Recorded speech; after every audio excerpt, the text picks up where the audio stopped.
I've been chasing the perfect simulator setup since the day that I got into racing. It all started 6 odd years ago after watching the first episode of Drive to Survive. I bought a go-kart, entered a race, and fell in love with it all straight away. In the early days, I had a cheap Thrustmaster wheel bolted to my desk, and eventually I upgraded to something where my seat didn't, slide away from the pedals under braking. Then I got the chance to build a Hyperracer X1 and compete in the Australian Drivers' Championship. I've documented the build and the racing on this channel, and thanks to all your support, this has given me the opportunity to work with SimWorks to build my absolute dream simulator. And at the end of the video, we're going to be able to compare this sim with my experience driving Formula cars at a track that I've done hundreds of laps around in real life. This is episode 2 of the Dream Simulator build. Let's get stuck into it. In the previous episode, I got to spend the day at SimWorks building the bespoke SX02 Edge chassis. Now between episodes, we've received these trick red accent panels back from Powdercoat to finish off the chassis. And Luke has gone ahead and installed the custom butt kicker system that comes built into these chassis, as well as the amp and dials that adjust and complete the sound system on this rig.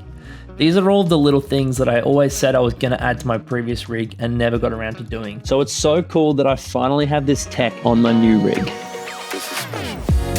Now we can get into the fun stuff. For the wheelbase, we've actually gone with a new player that's just turned up on the block.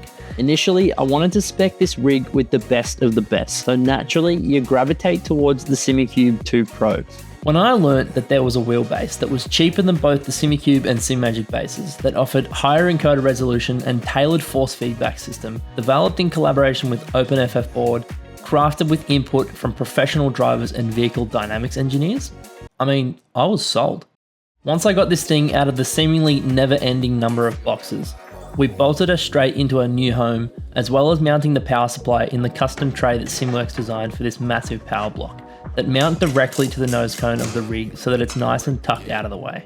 Now, if you didn't already know about these pedals, let me get you up to speed. When SimWorks set out to build the best simulator pedals specifically designed for real racing car drivers to train with, they cut 0 corners and landed on these. Pedals are predominantly made from billet 6061 aluminium and carbon fiber plates, ensuring the stiffest possible construction. They utilize SimWorks' own hydraulic cylinders, which perfectly emulate the feel of a real race car pedal, and can easily be adjusted in terms of travel and stiffness to make them feel exactly like the race car that you might be driving.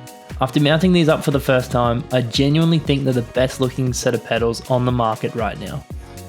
Now that we've got the controls sorted, I now needed something to look at. I decided to go with a triple 32-inch curved monitor setup. Because while training for real life is important, I do also want to be a more competitive sim racer, which triples simply make it easier to extract lap time from than if you were fully immersed in a VR setup.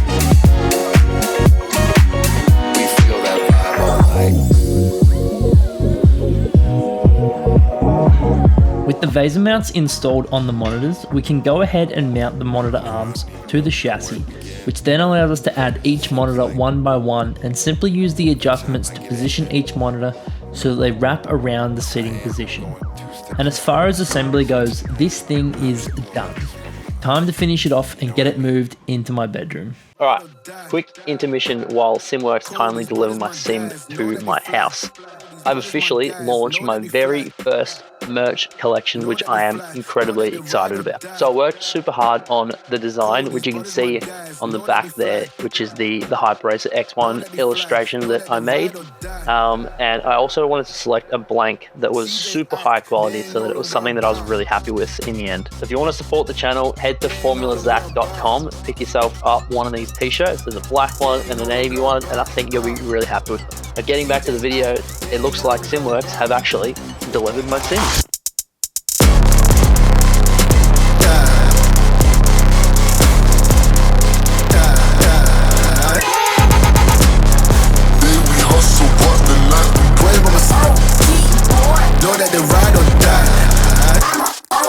Seeing my new rig in its final home was such an amazing feeling.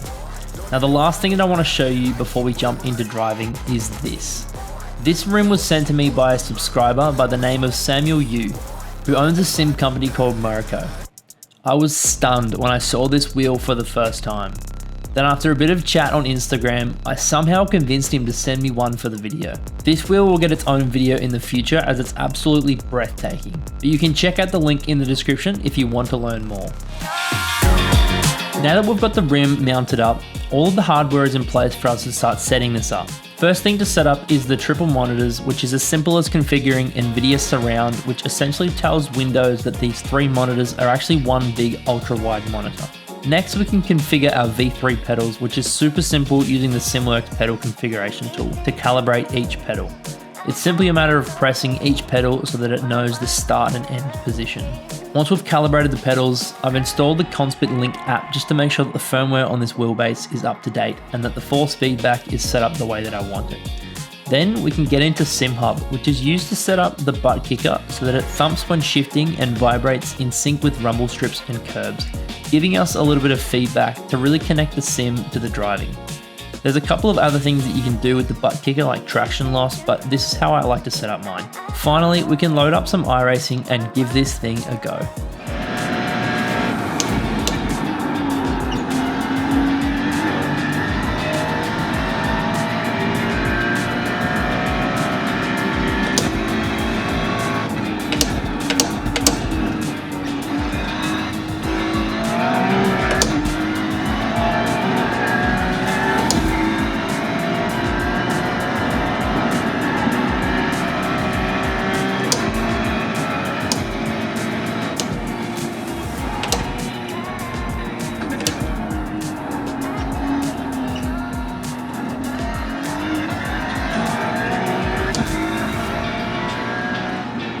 While there's no better feeling than dancing a GT3 through Skyline and the S's, I wanted to compare the new sim to something that I'd actually done plenty of real driving in.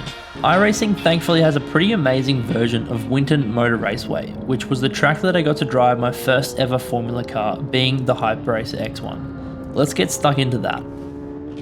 Alright, so this is my view of the car here in the sim at Winton. Now, I mean, I'm at a loss for words. Like, this is, like, you know, looking down the barrel there. How good is this? I mean, what more do you want? Fucking hell.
To wrap things up, I want to give a massive thank you to Jack and Luke from SimWorks for supporting me with this build. The link to SimWorks' website will be in the description if you're interested in inquiring about your own custom build. Be sure to tell them that I sent you, and thanks for sticking around for another video.